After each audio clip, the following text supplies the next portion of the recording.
কাউকে চাঁদা না দিতে রাজধানীর কারণ বাজারের ব্যবসায়ীদের প্রতি আহ্বান জানিয়েছে জামায়াতে ইসলামী। বিকেলে রাজধানীর কারণ বাজারে ব্যবসায়ীদের প্রতি আহ্বান জানান সংগঠনটির ঢাকা তেজগাঁও থানা দক্ষিণ বিভাগের আমির ইঞ্জিনিয়ার নোমান আহমদী।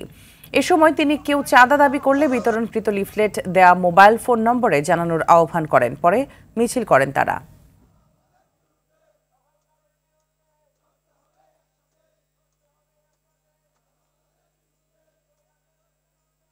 নতুন সরকার শপথ নিয়েছে, আমরা বিশ্বাস করি তারা প্রত্যেকটা জুলুম, অন্যায়, চাঁদাবাজ, এই দুষ্কৃতিকারীদের বিরুদ্ধে ব্যবস্থা নিবে ইনশাআল্লাহ।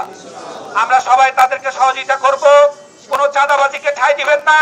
আমরা যদি সবাই ঐক্যবদ্ধ থাকি, কারো কোনো সাহস নাই এখান থেকে কোনো চাঁদাবাজি করতে, কোনো টেন্ডারবাজি করতে।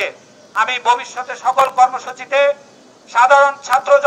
সাধারণ জনতাকে, সাথীদেরকে নিয়ে আমরা যে কোনো চক্রান্ত আমরা নস্যাৎ করবো ইনশাআল্লাহ।